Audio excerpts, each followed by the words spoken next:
Welcome back to the Convo Couch, ladies and gentlemen. I am Pasta Jardula. And I'm Fiorella. And we have Johnny Sue on the ones and twos. So it's been a great week. Been a fun week. A lot of subscribers have been coming on in. We want to thank all of you. A lot of new Patreons. We sent your shout outs. But we got a lot of stuff to talk about. There's a lot of stuff going on in the news.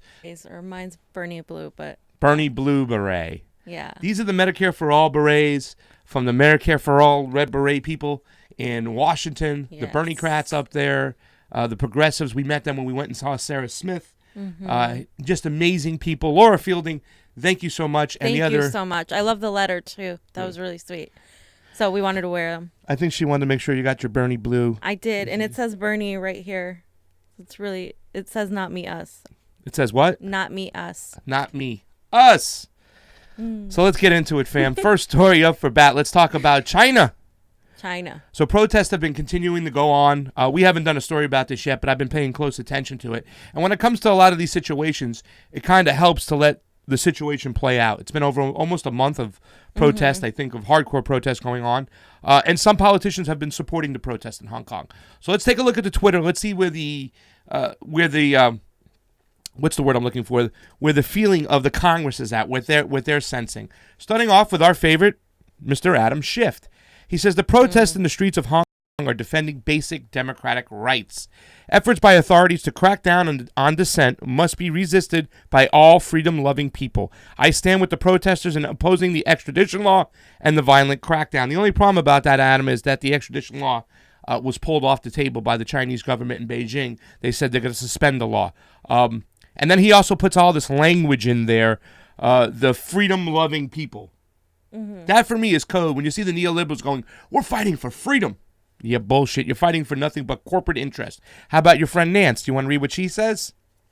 It is alarming to watch the Hong Kong police, with support from Beijing, intensify their use of force against the protesters and label them violent criminals. So, once again, she's kind of stirring up the rhetoric. I would like to say that the protests are two sides. There's the government, pro-police, they say, that are supporting. It's a little bit. It's definitely a generation split here. The protesters themselves that are against the Chinese government in Beijing of sorts, they're younger. There's a lot of young males who don't have a lot of good jobs out there, whatnot.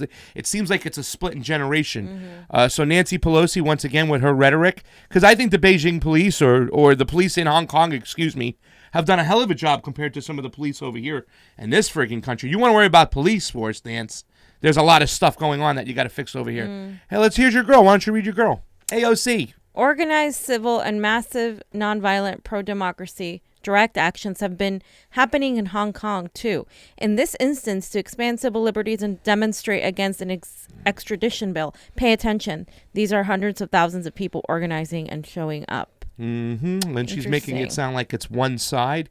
Can I say this before we get on to the others? Our Congress stinks in foreign policy. They have no clue. I remember watching a clip of Max Blumenthal going through Congress inside the halls, asking people, how do you feel about Venezuela? How do you feel about Venezuela? How do you feel about the sanctions? They all stunk across the board. Even there was a part with AOC where AOC was like running away going, hey, I'll get you an answer and run away. First of all, AOC, you see Max Blumenthal, show a little respect. You give that man the answers he wants. He's been doing some of the greatest journalism down in South and Central America. And that's where the progressives, the true progressives, they looked at people like him, Aaron Matei, who's our boy in Brazil, Glenn Greenwald, Kevin Zeese. These are the people who are actually there. Medea Benjamin. That's the real press. AOC I should see an interview with Max Blumenthal and AOC first. I'm going to read this guy because he represents New York. Chuckles, the Schmuckles, Schumer.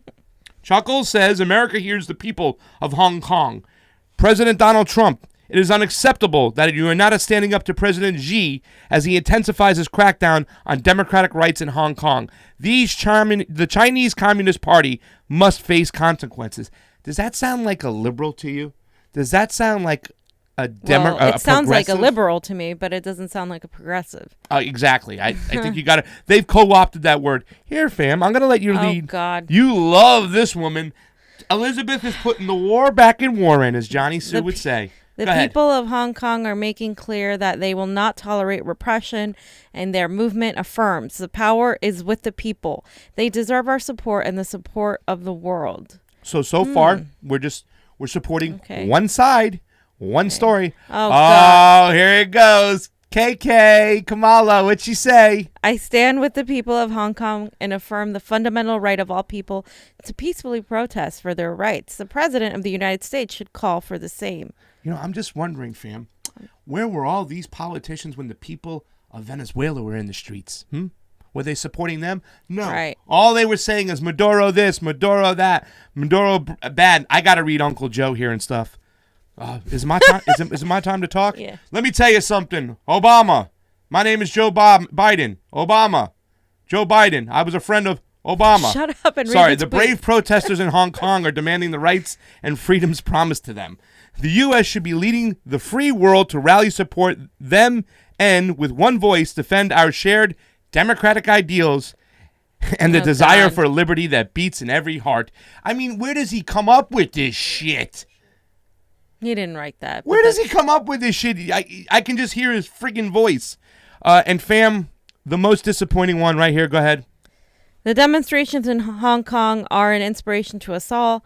It is the right of all people to protest for a better future. We stand with these brave protesters and call on the Chinese government to refrain from violence.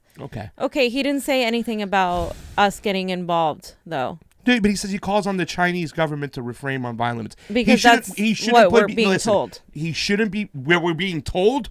That's what we're being told. Why doesn't he just listen to Ron Paul? Because look what Ron Paul says right there. The neocons see Hong Kong as China's soft underbelly. Now, listen, this was very disappointing, and I didn't come on here to trash Bernie Sanders. I love Bernie Sanders, but this is his weakness. It's foreign policy. It's his advisory. Well, that's bad. Is wrong. Yeah. Tulsi's been off on deployment, so we didn't get a comment from him and stuff like that. But if you just start looking into these things, and I want to just tell our audience out there, I know what Bernie Sanders was saying, but once again, I have a problem with him. If he's going to be the leader of the free world, he's going to be dealing with China, Russia. He has to. I don't like the way he calls Putin an authoritarian and the Chinese government putting them in check. Hey, man, let's check our own government. Once again, the people of Venezuela, nobody stood up again for them. and they took to the streets. You'd think Putin is an authoritarian, though? It doesn't make a difference if he is or not. If you're the leader of the free world, you have to deal with him. Yeah, absolutely. You have to But that deal with doesn't him. change the fact that the way he's handling his government is very right-wing nationalist. Okay, but how about the way we're hanging our government over here? Absolutely. He You know should what I'm call it he should call it out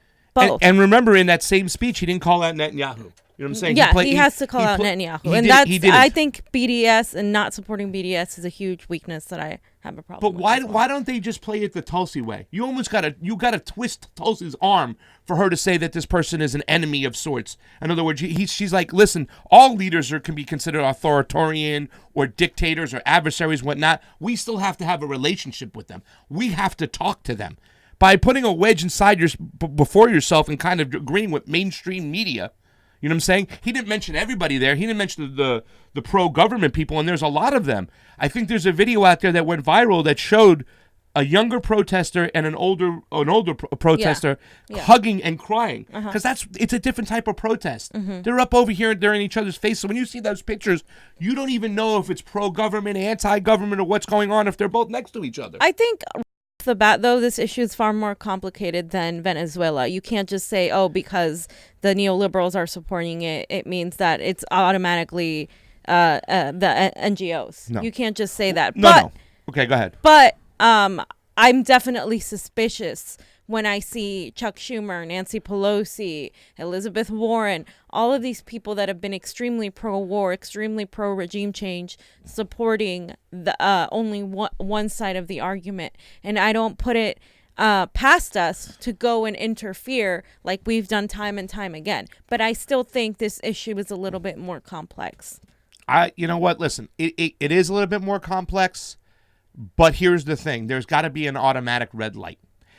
No matter what, whoever's right, which side, which people, we shouldn't be funding or fueling anything in any way, shape whatsoever. Yeah. So it should be an automatic red light if the NED, which is the National Endowment for Democracy, is involved. Now, I'm going to pull up this article right here because this is one of the best articles I've seen. And now let's forget, really quick, I'm so sorry. Do I have the Ron Paul thing? No, I don't. But we put up Ron Paul already, right? And there's a whole thing. You can go on Ron Paul because Ron Paul, once again, I don't understand where a lot of people on the right who are libertarian, who are kind of getting behind this. The libertarians saw this stuff right off the bat. They knew George Soros was involved down in China holdings in back in the days. So they're suspecting that he might be there. But who is behind the Hong Kong protest? We need to look. Mint Press, who Whitney Webb writes for, been doing some great work on the Epstein stuff. The U.S. News website has reported that some groups involved in recent rioting in Hong Kong received significant funding from the National Endowment for Democracy, which is described as the CIA's soft power cutout that was played a critical role to U.S. regime change operations. So any time that you have these groups involved, the National Endowment for Democracy, which is anything but, and they fund all these NGOs, you got to immediately put up the red light and say, no. We're involved. We have to get out. And you can see here's another one from the NPN News. It says American government's NGOs fuel and fund Hong Kong anti-extradition protest. They already removed the law. They took it back. They suspended the law. They said, hey, we'll suspend the law. And really, to tell you the truth, a lot of people are saying that Beijing had the right to go to Hong Kong and extradite people who were hiding out of Hong Kong that committed crimes back in the mainland. Now, I'm not going to even say that that's the case, whatnot, but that's what they said the law was for, and they suspended it anyways. It's off. You know what I'm saying? So now you got all these NGOs in there fueling money, paying, teaching these kids how to protest the same way they did in Ukraine, the same way they did throughout all South and Central America. Thousands of people, though? I mean, there's thousands of people. Well, what it is not that you get the top ones and you flame something, you light a match. And then they have all these connections. The CIA knows who to go to. They go to the people who are the leaders of these groups and they co-opt them and they bring them into the light. And it just spreads like wildfire. Because here's the problem now. We're not talking about the serious problems in Hong Kong, which are austerity measures. Remember, it was a British colony for many years, and China's not completely set to take it over for like another 20 years, according to the paperwork, the doctrine, and what's going to happen over. And that's going to be a whole mess down the road when China tries to take complete advantage of it. But there are a lot of people suffering, young people who are suffering in China, in Hong Kong especially. Hong Kong. So it's not that they're not suffering and that they wouldn't be want something different. It is that we are taking advantage of this, and we are fueling a little bit of that fire, which I agree with you. Yeah. But I just think that there are definite issues in China, regardless of our involvement or not. So, but the neoliberals are against China, right? Well, they're against Beijing. They want China is a threat right now. I mean they have a more of a middle class than we do, and they're communists. So to them they're communists, right? To me they're not really representative of actual communism, but if any sort of success of China would equate to something above capitalism succeeding. Right, so you have that, but then you also have the fact that there's all these protesters, these young protesters. Yep. So then I don't really see the problem with Bernie saying that, but then because I don't think he knows about the NED, The NGOs, the NED, and yeah. Well, that's that. I don't think many people know about. But that's NED. the thing. You know who knows about the NED? Ron Paul. Who else? Tulsi. Thank you. And people will go, why are you supporting Tulsi over Bernie? It's like, listen, I'm ready to get in the streets and march for Bernie Sanders if he's the nominee. I don't want to ever forget that. And I said this before. The wedge between this group here about the people who are supporting Tulsi over Bernie, the reason why they're doing it is foreign policy. The reason why they're doing it is that she understands. She sees this as a red flag. If Tulsi Gabbard comes back and doesn't make the right choice here, I would be very upset. And I'll be the first one to call her out. But like she did in Venezuela, hands off unequivocally, guys. We can't start. And here's the thing, fam. The NED was started, okay, during the Reagan administration. Mm-hmm. And if you remember what was going on, I would always make this joke. I said, at least Ronald Reagan sold weapons illegally to Iran to wage his war in the Contras, and the American taxpayers didn't have to pay for it. But guess what it does? The NED is taking taxpayer dollar, and they're funneling it through all these NGOs, and you and me and everybody out there who pays taxes in America is paying for this. So it says, although it promotes itself as a non-governmental organization, the NED's website says it receives an annual appropriation from the U.S. Congress through the Department of State to help the U.S. government. Right. You see what I'm saying? Yeah. So you see what I'm saying? Founded in 1983, where the spotlight during Ronald Reagan, right? Mm-hmm. Wow. Which I think I had an article of that up there, but I might have taken it down, or maybe I didn't put it up there. That was going to explain. It was an article written in 1993 explaining the NED. It was one of the best articles I've ever seen because what they wanted to do is like, okay, we can't use the CIA, so and you're going to see in this George Galloway clip that we got to put up here, it's like the fad, it's the fashion, it's how you sell things to America. Oh, we're spreading democracy, we're doing it this way. Yeah. No, we're not. They're our geopolitical adversary, so therefore, the deep state, the CIA and everything, they want havoc going on. So if they can extend any of this stuff going on in Hong Kong, so be it. I can agree with that, but it is very difficult for someone who's being advised by ill-advised by this guy who I forget his name, who's advising Bernie Sanders. Tulsi Gabbard, you said, used to advise him, and obviously she's running for president, so she can't. Yeah. But I think Bernie had better foreign policy prior to his presidential run. Yeah, and excuse me, guys, for being a little bit superstitious, but when I saw that press release, and we should probably get it up, it was back in the days we started this conversation before we went on. It just felt like to me that the campaign was trying to make a statement. It's like, oh, we're not listening to her ideology anymore. We're going to be calling stuff on ideology. Yeah, that's what I felt. And maybe I'm being a little stupid and superstitious. Yeah, we're going to have to look back at that press release. We'll take a look back at it. Like you said, it's common sense to say, hey, listen, we're moving on. We're not going to do this over here. We're going to do this over here. But once again, this is the area where I say, when people say, well, why aren't you representing Bernie over Tulsi? This is the reason why. This right here. Now let's listen to a smart man by the name of George Galloway. If it was up to me, I'd say I wouldn't start from here. The Irishman would say, roll the tape.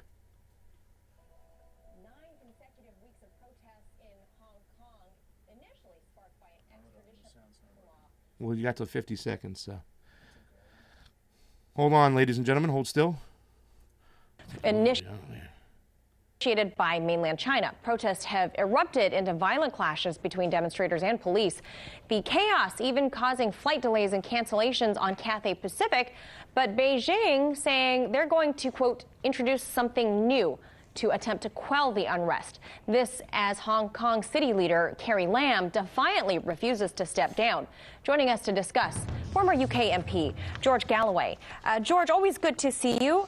We know that initially the people of Hong Kong were outraged over the extradition proposal. That's off the table for now. Why have these folks continued the unrest?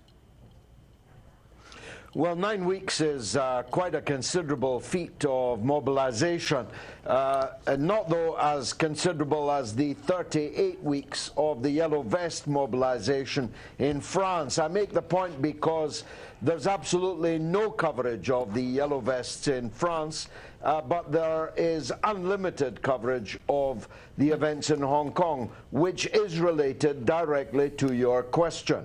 The reason these protests are continuing and continuing to receive such international attention is because they are intended to, and they may well weaken China. And that is an international project of the big powers in the world who want to see China's rise checked and, if possible, reversed. I'm afraid I've hardened my view from the last time we spoke about this. I'm in absolutely no doubt that foreign hands are deeply involved in these protests. The Trojan horses of the so-called NGO movement, which are actually an FGO movement, a foreign government organization movement. I'm absolutely clear that in a spectrum which stretches from the demigod Dalai Lama through the Falun Gong, through the Xinjiang Muslim question, through Tiananmen Square, now to Hong Kong. These are all about dividing and thereby weakening China. And there you go.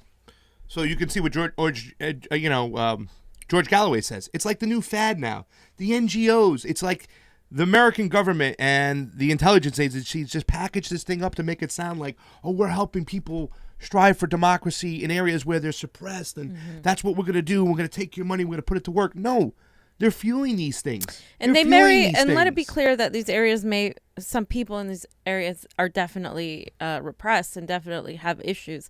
But it is like taking advantage of that, of someone that's vulnerable, and then, using it and manipulating it for your own accord, which is what we do and what we have been doing time and time again. Yeah. I was wondering, does China have Medicare over there? Do they have Medicare for all in China? I'm not positive. I'm pretty sure they do. Sure they got socialized medicine. I'm pretty sure they do. I think the Philippines and us are the only people that don't have. Pretty much, and I believe we say this all the time. In 3 years, in 2022, 76% of Chinese urban population will be middle class.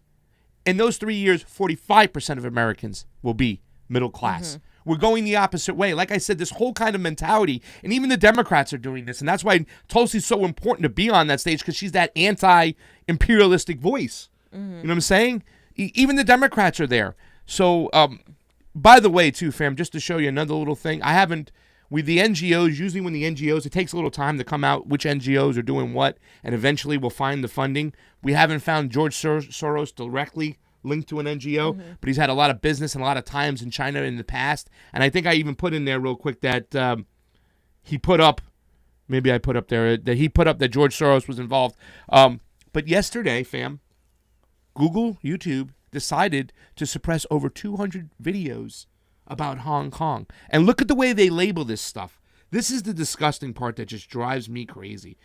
Hong Kong protests, YouTube takes down 200 channels spreading disinformation. Oh, you mean we're not spreading your information? We're not spreading your narrative. And it's kind of funny that we did a show yesterday with Michael Treasure Santucci talking about the Fair Use Act, talking about freedom of speech. I'm sorry. I want some type of legislation to check these companies. They cannot run around unchecked anymore.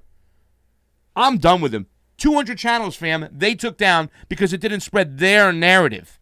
And yeah, I mean, we might be taken down for this. I don't care. Just for having this conversation. Let them take us down. Which is ridiculous. I mean, that's fascism. The left likes to promote fascism in a different way than the right. The left likes to censor and spy on people through their control so everybody can live in a happy little bubble, while the right just does it in a completely different way, but they still do it. Can you read this one sentence here? Because I just want you to show the language right here. The one sentence. So YouTube has disabled 20 channels. 210. 210 channels that appeared to be part of the coordinated influence campaign against pro-democracy protests in Hong Kong. Against pro-democracy. They're against pro-democracy. Yeah, none of these channels, I mean, we're not against democracy, but we're just pointing out that this could possibly, there's obvious evidence that we have influenced and ignited part of this, just like we do all the time. And the most valid predictor of the future is the past. So again, we've done this time and time again. And I think there are issues in China. I don't for any second want to go live in China.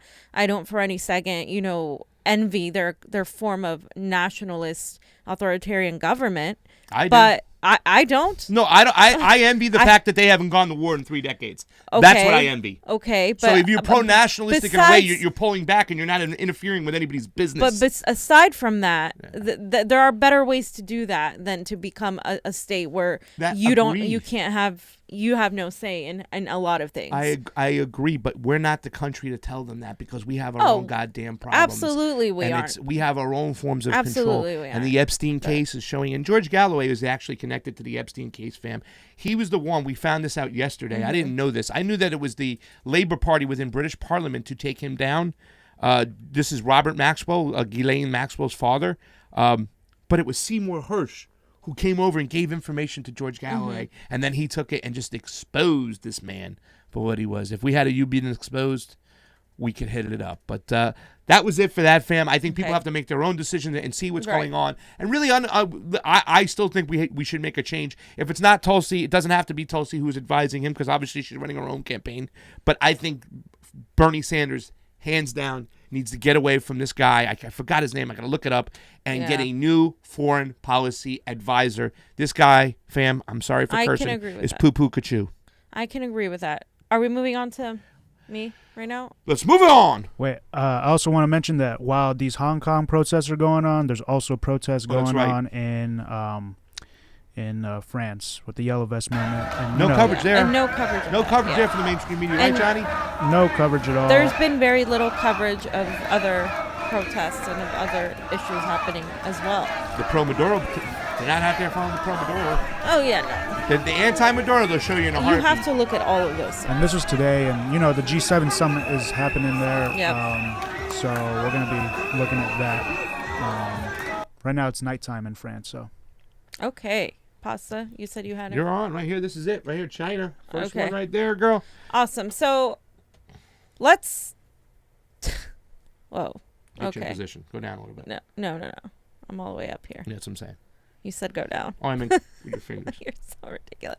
Okay, so you guys. Breaking news. We have breaking news. We have some documents that were leaked that show Bolsonaro has supposedly purposely been letting the Amazonian rainforest burn because he wants to use the land for commercialization. Now, pretty much a lot of us had suspected this would happen, right?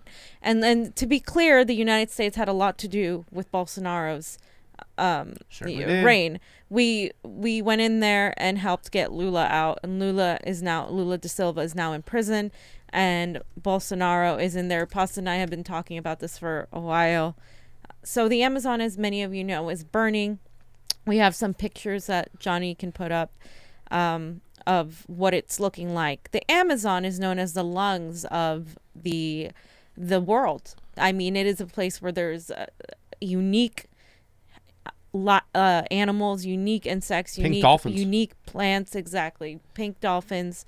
But according to the leaked info to a political website, this website's called Open Democracy. The Brazilian government intends to build bridges, motorways, and hydroelectric plants in the jungle to fight off international pressure to protect the world's largest rainforest. So because they're being pressured, they are seeking to burn it so they can go ahead and commercialize. These findings include a PowerPoint with slides supposedly presented at a meeting between Brazilian government officials and local leaders in Pará state, which is the state where the Amazonian National Park is located. So according to this website, Open Democracy, during a February meeting, the Brazilian ministers used the presentation to detail projects planned for the region by Bolsonaro's government. And let me go ahead and read this. So development projects must be implemented on the Amazonian basin to integrate it into the rest of the national territory in order to fight off international pressure for the implementation of the so-called AAA conservation project. So the AAA conservation project is a project that was aimed to conserve the rainforest. And so to do this, they said, it is necessary to build the Trombetas River's hydraulic plant, the Obidos Bridge over the Amazon River, and the implementation of the BR 163 highway into the border. So they're trying to literally commercialize everything. And here's where it gets tricky, fam. The AAA project is a conservation effort led by the organization Gaia Amazonas. It's a collaboration with NGOs and international governments. That's why I don't necessarily buy that everything that is an NGO is automatically bad. No. Bolsonaro has denied these accusations, saying he was not doing enough. And Bolsonaro actually blamed the NGOs. This is why I have a problem automatically like going on one side or the other, because we have a video here of Bolsonaro literally blaming the NGOs and saying that the reason he hasn't stopped the fires is because he doesn't have enough firefighters. So, yeah. Okay. I thought it was. The video says, who could be behind those fires? Bolsonaro says, who could be? Those are the indigenous people. Do you want me to blame the indigenous? Do you want me to blame the Martians? In my understanding, there's a strong suspicion that the people from the NGOs lost the teat, and it is just that. But strong suspicions based on what, President? For God's sake, there's no proof of that. Nobody writes, I will set fire to that. It does not exist. If you don't catch someone red-handed while setting the fire, then look for those responsible for ordering it. It's a crime. Even more, the Ministry of Justice can send 40 men to combat the fight, but do you understand that? 40 men, there are not enough resources. We are in chaos. President, could it be the farmers also? Yes, it could be the farmers. Everybody's a suspect, but the biggest suspects come from the NGOs. So he's blaming the NGOs, but what most people have said, including this this indigenous woman on this next short video, have said that it is the farmers that have been doing it, because the farmers are Bolsonaro supporters, because they will be getting jobs through the burning of the Amazon. So this is all about commercialization and money, and we knew this would happen with someone like Bolsonaro. Now, Bolsonaro is a fascist president, so. Yeah. That's Nós não vamos nos calar. Olha o que eles fizeram com a nossa reserva. 2 anos que a gente estava lutando para preservar isso aqui. E agora vem os baderneiros e ficam fogo na nossa aldeia. Se não bastasse a Vale, matar nosso rio, matar o nosso povo. She basically said they came for our land and they burned it down. I had a translation, but I don't know where I put it. Olha o que eles fizeram com a nossa. Okay, yeah. So she said, literally what she said is, for 2 years, we've fought to preserve our reservation, and these assholes came in and burned it down. They're killing our rivers, our resources of life, and now they've set our reserve on fire. Tomorrow we're closing the roads, and I want all the media here to see this. So this is also, as we can see, a battle between the, the commercialized neoliberal, neocon fascists and of the city, the urban people, versus the Amazonian indigenous populations that live and understand the value of the land and what it can do for us. So, you have anything to say? No, it's just that when they let this guy become, president, everything was for sale. You know what I'm saying? It's just business as usual. And the United States wanted that because there's going to be a lot of money interest from the West aligning their pockets. There's a reason why the DOJ supported the jailing of Lula. Right. Lula da Silva, because they wanted him out of the way, because Bolsonaro's like a Trump. He does business. Let's do it, baby. He's just that like money. Trump. Yeah, he's actually worse. Yeah. Far worse. And the thing is, we say, we're for democracy, but we literally meddled to take away the more democratic president who was elected democratically. and we jailed him, and now look who's president. So all of the outrage, the faux outrage by a lot of the people in our government on what's going on in the Amazon rainforest really pisses me off, because they had a lot to do. They were fine when we went in there and we meddled. So that really pisses me off. And it pisses me off more because right now we have a lot of young people. One of our friends in particular, who I've been an activist with and marched with, who is part of the Sunrise Movement. And these climate activists went to the DNC and literally stood there and stopped the meeting. And it was the Resolutions Committee, DNC meeting, to demand a climate change debate, because they decided not to have one. They were supposed to have one. And Simone Sanders and Biden, among people, said that they didn't have it in the agenda, and that they needed to find a better time to have it. So basically, these activists wanted the DNC to sponsor the debate focused only on climate change, so that everybody could just focus on that.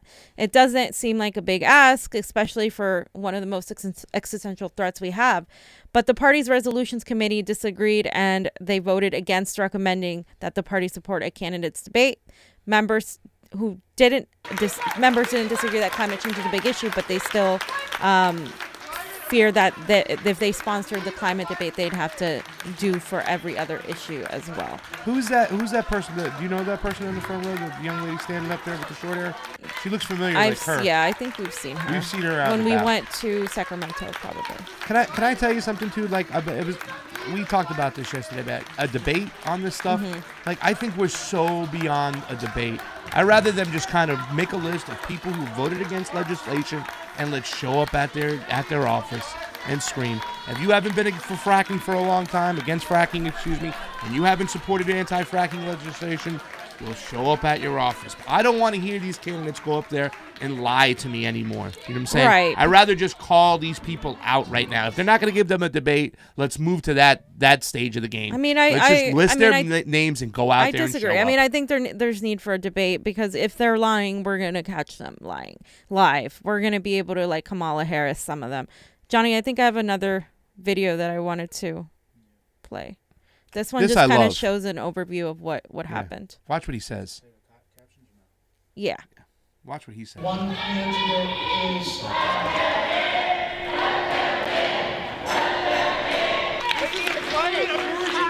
We deserve private debate. Please use the microphone that you have.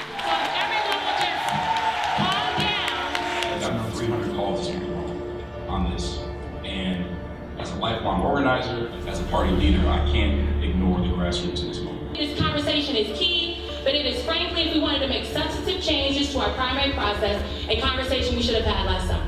But who the hell decided it? Who was the DNC who decided it? Nobody here decided it. We never had a discussion at a DNC meeting about how we would decide it. Are we props to be managed, or are we the deciding body of the party? We have hundreds of young people representing hundreds of thousands, millions. We have our constituents here saying, please have a discussion on climate change. Right, because that's pretty much what the DNC has turned into, being like puppets that are told what to do. And this guy is actually being brave and calling them out. Yes, he is. And the gall of Simone Sanders, who is working for Biden, who obviously doesn't give two shits about the environment. Sellout. And who I hate traitors more than I hate people who say that, like, they're assholes from the start. Like, she's a traitor because she went from Bernie Sanders to Joe Biden because of a career move. And she's over here talking about how they should have talked about this last summer. This is an existential crisis. This is like, we're not going to have anything to worry about because the planet is going to be dead. And on top of that, we're already burning the rainforest. On top of that, ice is melting. And on top of that, these are the hottest recorded months on record. How is it not every year it breaks an existential crisis? How is it not more important? And the reason it's not is because there's money involved for Joe Biden, that with these big oil, with these companies that rely on screwing our environment. So obviously it's better for her candidate to not go there and have this debate. So I think she was like, "Oh no, hell no, I can't. I've already prepped Joe to get dressed properly. I can't even get past that. You want me to prep him on climate debate? Oh hell no." It's ridiculous. It's ridiculous. But I want to salute all of the young activists that are there doing this, because it takes a lot of work. And I'm definitely going to go over the DNC resolution meetings, because I know Selena Vickers and Tina Burke have been there live streaming. And Nina Turner and Jane Sanders went and spoke to the Sunrise Movement people, which was something really great, too. I want to look at this article from the Washington Post, because they got angry and they said that they're not biased against Bernie. But here's yet another article that they wrote. And I'm just going to read that title. Trump's wall is child's play compared to Bernie Sanders' climate plan. The author goes on to talk about how Bernie's climate plan is just, it's impossible, it's unrealistic, it's gonna hurt us economically because it doesn't work, blah blah blah blah. You have to realize with titles like this, with articles like this, like what Bernie is saying, what David Serrata has been saying isn't that, it's real. I mean, the bias against this man is very real. They don't want him there at all, because they know that their pockets will be empty once he gets in there. And that's a huge, huge thing. Anybody denying the media bias against Bernie, especially by the Washington Post, above everybody else. I mean, we can talk about CNN, MSNBC, all of these people, but the bias they have against him is obviously there. Jeff Bezos, huh? Yeah. Yeah, maybe he has him. something to do with it. Yeah, maybe the Washington Post multi-million-dollar deal with the CIA has something to do with it. Just saying. I mean, it's a deal with the CIA. Why would they want Sanders there? I'm sorry. Another thing we're going to talk about very soon is what's happening with Tulsi and what they're doing to her as far as her the qualifications. I mean, she's been qualifying in what is it, 26 now? A ton of other polls, and she's only has 2. That are DNC approved, but they're not giving the criteria as to what is what makes these polls DNC approved. Yeah. And it's ironic, right, that this is happening after she literally destroyed Kamala Harris. Let's be real here. We know what's going on, and I think it's important for Bernie supporters to say, hey, no, that's not okay.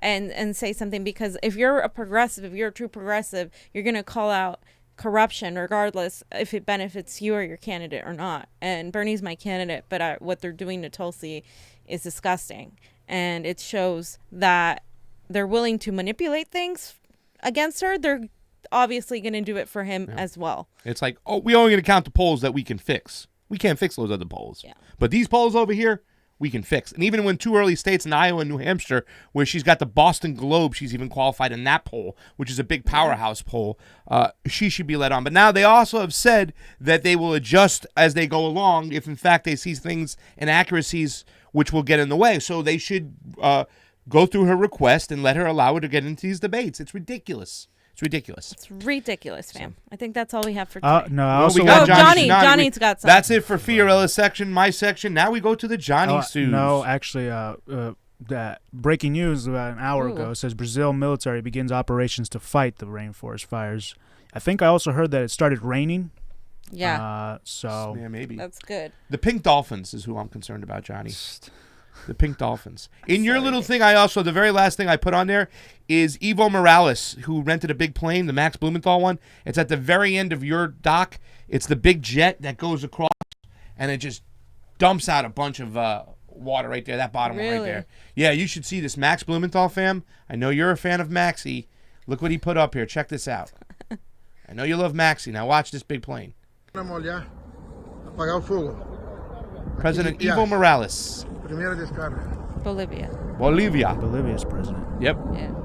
How come Bolivia was let to have a socialist president? Well, they're also going with China's. Let me tell you something. Bolivia has a large indigenous population. Yeah. I think more than anywhere in South America. Indigenous people grew up with the respect of the land and of nature and the importance of it, of the oneness of the world, the collectivism. It's something that the West has completely lost touch of. And you know what's Evo Morales just made his own decision. They rented a super tanker and they went to work. Johnny, what else we got? Okay, so for our rock finners, there's a lot of MMA stuff on Rockfin. We love the MMA, baby. So I think we should cover Conor McGregor and what he did recently. So I'm sure everyone's seen it right now that Conor McGregor had punched a random patron at a bar. So here you see McGregor. He's I think he buys shots for everybody, whiskey shots for everybody. Mm-hmm. And this man didn't want to take the shot.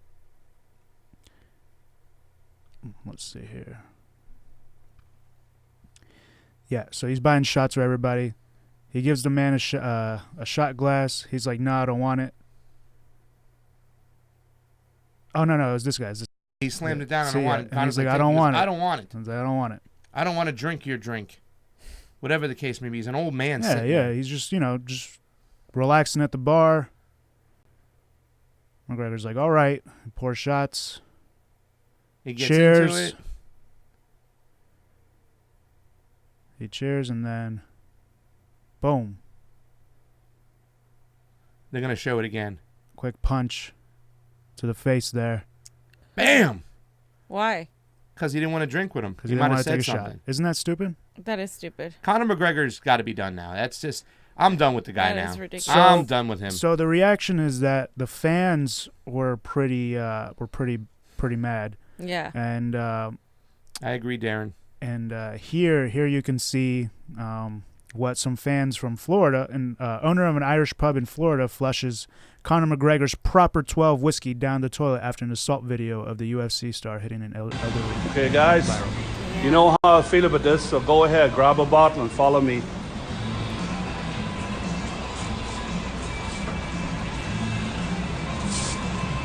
You grab two, Ogie. So they grabbed a bunch of bottles. His bottle. Is somebody in the bathroom? Yeah. You're gonna pour down the ladies. Come on, Miles, grab a bottle there. You see you having a leak? Miles, wash your hands. All right, let's go in here. This is perfect. Well, that's the low life there that we've all supported. All Cheers right. to you. All right, guys, get that in the toilet because that's where his whiskey belongs right now. Come on, throw it in there. Get in here. Hey, Proper 12. To hell with it. It'll never be sold in this bar. So basically, the fans aren't happy, and I was looking to see if MMA responded at all in any way, and it looks like they haven't. It looks like nothing's really happened. It looks like everything's just continuing like normal. Does he have an apology statement out anywhere? Is he? Yeah, he did. So actually, the punch actually happened like 5 months ago. On Thursday, McGregor appeared on ESPN to talk about the incident. In reality, it doesn't matter what happened there. I was in the wrong. That man deserved to enjoy his time in the pub without it having to end the way it did. 5 months ago is what it was, and I tried to make amends, and I made amends back then. It still doesn't matter. I was in the wrong. I came here before you to take responsibility, and I owe it to the people that have been supporting me. Yeah. I owe it to my mother, my family. Sorry, Conor. You've been exposed. You've been 86. Yeah. Done, man. Done. I'm sorry. It's not cool. There's no excuse. He should not be able to fight ever again.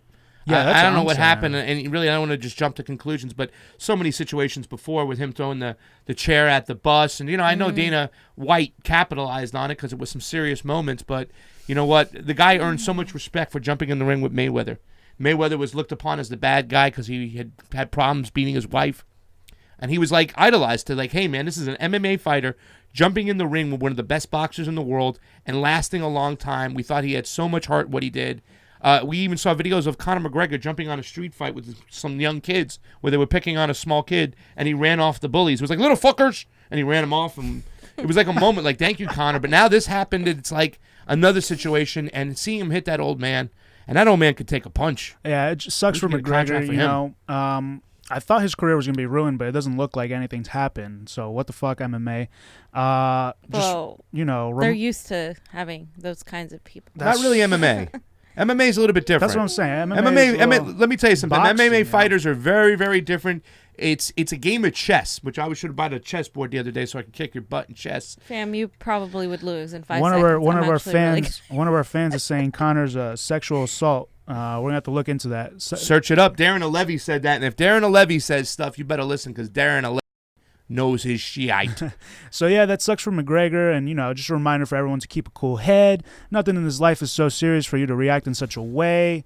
My father always tells us, life is 10% what happens to you, 90% how you react. Yep. So that's what I wanted to do. David, love you, baby. I'll make sure the kids are fed. Go ahead. What's next? That's it for now. So pretty much we got that for the rock finners up there. We talked about what happened in Hong Kong today, fam.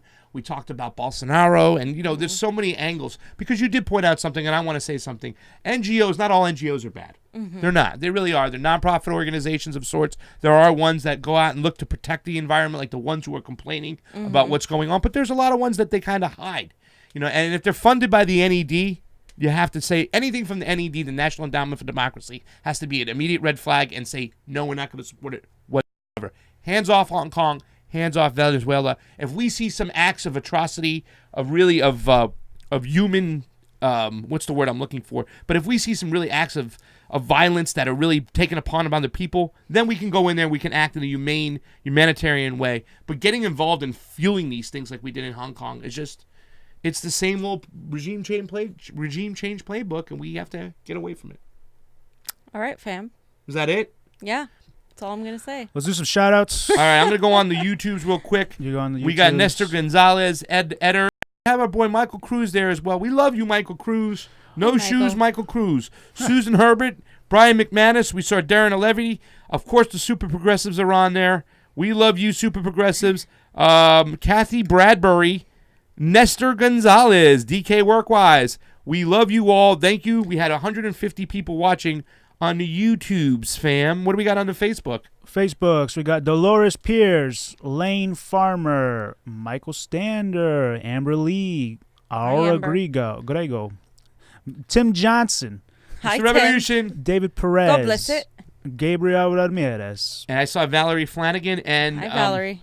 Also, I missed your call last night. You missed your text last night, Danny Garcia. I got it when I went to sleep. Oh, our boy Danny. Danny Garcia. What's up, Danny? You should have our address locked into your phone. If you're in this Danny. area, we'll have a key for you. We'll give you a key to the house. Just come on in, crash on the couch. God forbid. I'm sorry I missed your call, D. Garcia. Adamizio, and we have 12 viewers on Facebook.